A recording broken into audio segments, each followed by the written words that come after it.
Well, they are cars that are built to make your heart skip a beat. Unlike your spouse, some cars are built to make your bank account shed tears. Then there's the Volkswagen Up, a tiny little hatch that makes you blush when you see it, but also gives a very corporate vibe. Something a serious person with a budget would buy. Think about it. You will never see anyone committing a crime in a Volkswagen Up. Hey, Mazda Daimyo. I'm sure Mazda will wonder why no one buys a Daimyo in Namibia. But unlike the Daimyo, the Up has been dominating the city commuting market for years. It still makes you grin like a man who just found an extra biltong piece at the bottom of his bag.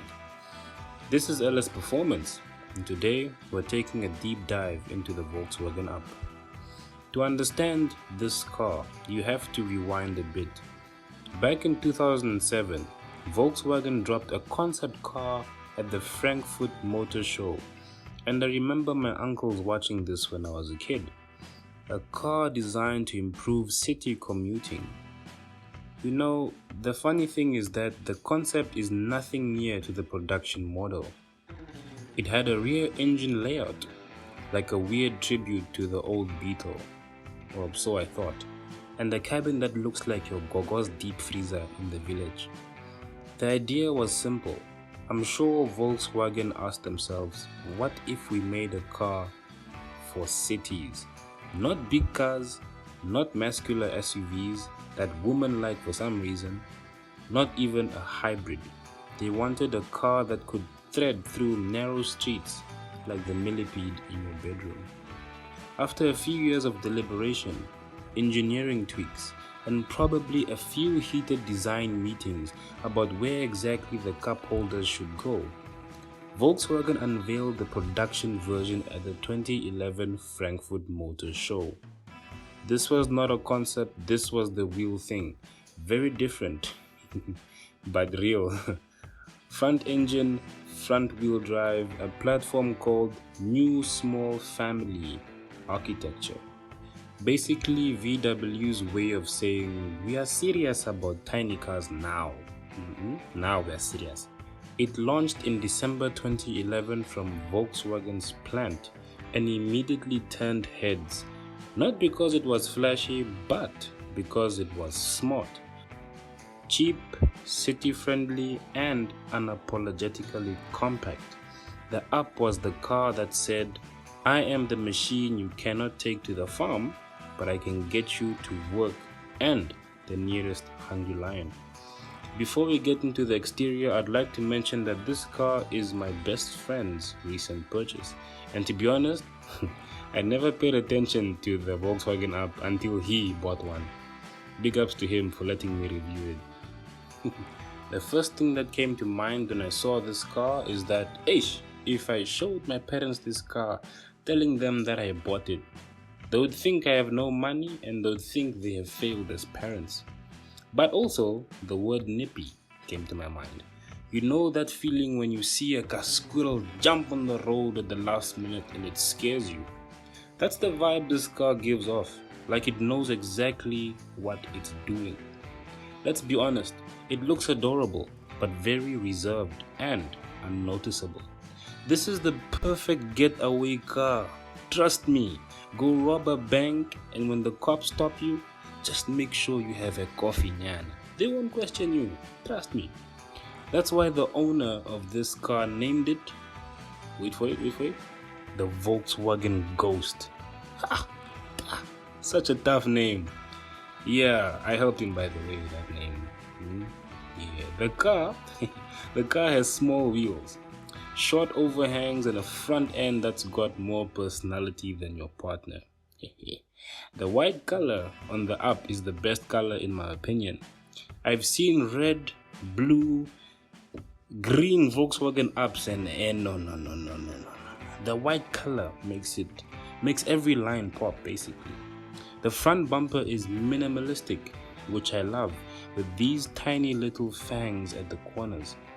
I'm not sure these things are legal, but this is a weapon if you bump someone. But let me not say anything. At the back, the lights are pure Volkswagen. They are very Volkswagen. And that boot, yes, it has a lot of glass.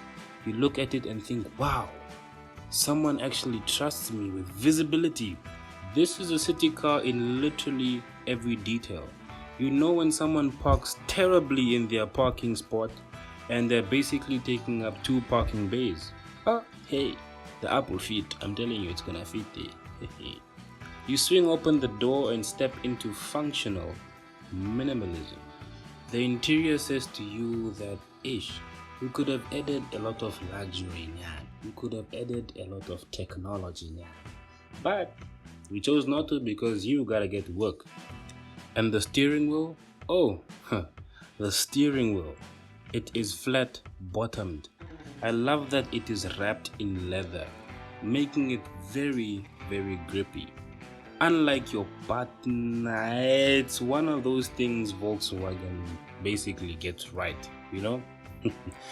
You grab the steering wheel and it makes you feel immediately involved. The seats are supportive and comfy. And let's be honest, after an hour of long distance driving, your bum will question whether it's in the quantum. This isn't the place for long journeys. I repeat, it is not for long journeys. So don't expect lumbar support and a massage a whole massage function that whispers sweet things to you. The back seats, well, there are back seats at the back. 4 adults fit if 2 of them are particularly agreeable verbally and body size wise and have exceptionally small legs. Padding around the windows is basically very minimal. It's light, it's budget aware, but it's fair. In short, it's a city car interior that knows exactly what it is, which is perfect because VW nailed it when it came to creating a reliable, budget-friendly city car. Now we get to the fun bit, actually driving the thing. The app didn't make me feel like Dominic Toretto in any form, but it communicated well. Every bump, every little exfoliation in the city tarmac, the car tells you about it. Yes. Is it uncomfortable? Not really, but also not the most comfortable car out there. It's more like a car with a personality that says, you hit that bottle? Yeah, I told you. And corners, this thing sings. It's very lovely in the corners. You dive into a sharp turn and this car is basically heavenly. It hardly hesitates, like your cousin getting chased by a dog. It's so agile because it's very, very light. The 1-liter engine, modest as it is, feels surprisingly eager. But the gearbox is something I really want to talk about in terms of this car. Volkswagen calls it a 5-speed automatic manual gearbox. In other words, an ASG gearbox, which sounds like something you'd order at a restaurant where people's laughs sound like money. Here's how it feels. It's not quite automatic. No, it's not also manual. I don't know if I'm making sense. When you change a gear, it's as if there is a clutch being pressed. Then it continues going. It's basically a normal gearbox with a manual clutch that basically changes for you. You don't press the clutch. The car presses the clutch for you. Which for me is kind of weird. And your head will move forward. Every time you change gear, it will move forward, whether you like it or not. The downside with this gearbox is that it will get confused on hills, which is quite ironic because this car is literally called the app. But on a hill, it doesn't know when to change gear. Interesting. So my advice is just whip this guy into manual mode. Take control, pop it into second gear before the hill starts. The car won't lag, no awkward pauses. It will just be smooth progression. It's not a flappy pedal, but it's still great. And parking, that's where this car seems to earn its name. You can see everything. You know where the bumper ends, you know where the curb begins, which for me is simply lovely. Let's talk performance. Under the bonnet sits a 1 liter 3-cylinder MPI engine, naturally aspirated, and I'm proud of it and eager to tell you that it has 60 horsepower. In other words, it has 44 kilowatts. And some versions have 75 horsepower. It just depends on which trim you get. 0 to 100 kilometers takes 13.2 seconds, which in this car means the idea of acceleration is a polite jog. Top speed is 171 kilometers per hour, so don't let the 200 on the dashboard confuse you, man. And the fuel consumption, this is where your father will dislike you because he owns a Land Cruiser V8. 4.1 liters to the 100. This car sips fuel like someone participating in Holy Communion. In traffic, in tight situations, in that moment where every car is grumbling about their fuel bill, this one just smiles. Alright, so let's talk about the cost of owning a Volkswagen Up. Because this car was discontinued in 2023, which means if you want one now, you're not buying it new, you're buying it second hand. And honestly, that's not a bad thing at all. Right now, the prices are sitting between 85,000 Namibian dollars, pushing 150,000 Namibian dollars, depending on the trim, the condition, and whether the previous owner respected oil changes, and also wasn't driving it like a taxi driver. For this specific trim, let's be realistic and estimate about 94,000 Namibian dollars to purchase it. Now, if you want to finance that at 12% interest over 72 months, your monthly repayment comes up to 2,070 Namibian dollars per month. So yes, you're paying more over time because interest is gonna be interest. Banks are gonna be banks. But just for over 2 grand a month for a German car that costs almost nothing to run, that's actually quite reasonable. Now, fuel. This is where the Up starts laughing at everyone else on the road. The fuel tank is 35 liters. Average fuel consumption is about 4.1 to 4.5 liters per 100 kilometers if you're driving like a normal human being. So filling it up from empty will cost you 703 Namibian dollars, and that full tank will give you about 750 to 780 kilometers of range, which means you're not at a petrol station every 5 minutes questioning your life choices. Now let's say you are driving 1,000 kilometers a month, work errands, maybe Bolt, Uber, Yango, whatever you're doing. At roughly 4.5 liters per 100 kilometers, you'll use about 45 liters for those 1,000 kilometers. That comes to about 800 Namibian dollars in fuel. That's it. That's your fuel bill. So when you put it all together, the 2,000 of monthly finance plus the 800 for the 1,000 kilometers you're driving, you're looking at just under 3k a month to own. And that's amazing. This car just makes so much sense in terms of your budget.